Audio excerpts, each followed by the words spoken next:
Hi, this is John Hand with Pulsing Cinema, and the movie of the day is Star 80, directed by Bob Fosse, a famous choreographer and the guy behind, all the stuff, Chicago, what have you. Bob Fosse, all that jazz.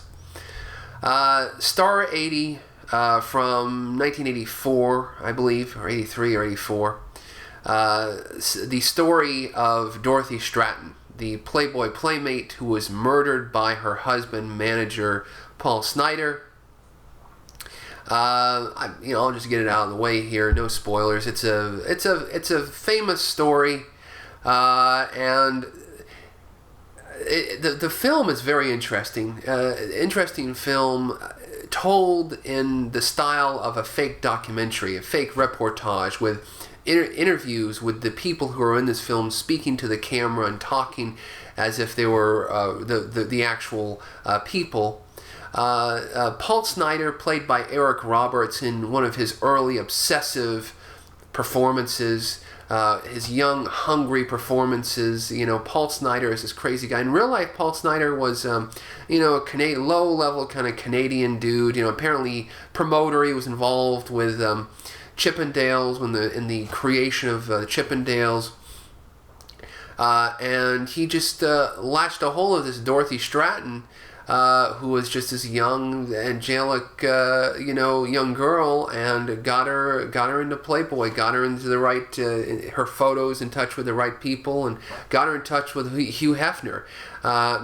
Mariel Hemingway plays Dorothy Stratton in this film, and the film is just a story of obsession, of there could be a feminist reading of this film, which I think could be very correct. Bob Fosse at that point was, he took a big interest in the story, I think, and he told Eric Roberts that he identified with Paul Snider. He said, Bob Fosse said that Paul Snider was, he thought he was like him, except if he never succeeded, and even the title of the film, Star 80, was Paul Snider's license plate. That's where it comes from, and that's why the title art looks like a license plate. It was because he had these big dreams and these big things, and he just became jealous and murdered Dorothy Stratton. And did a rather violent ending. It was horrible. It was incredibly tragic, because he was jealous, because the real Dorothy Stratton was at that point involved in a relationship with the director Peter Bogdanovich, and that's a whole thing. Cliff Robertson is in this film as playing Hugh Hefner. The film is really, it feels like this group of men who are just manipulating this Dorothy Stratton, and she's ultimately the very tragic character of this story.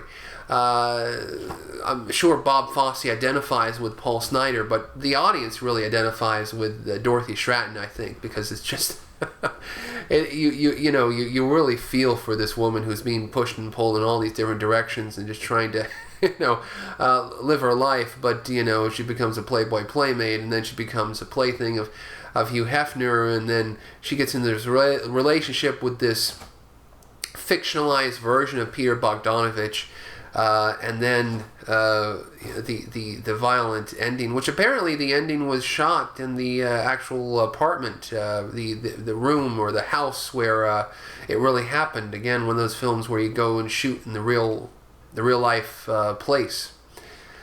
Oh man, a great film. Oh wow! It fits in. I mean, Bob Fosse's last movie. He died in 1987. But all that jazz and Star 80 are not happy movies. But the life isn't always happy things. So and definitely Star 80 is about kind of like the dark side of the American dream. Or the Canadian dream, the American Canadian, the North American dream. Star 80, wild movie.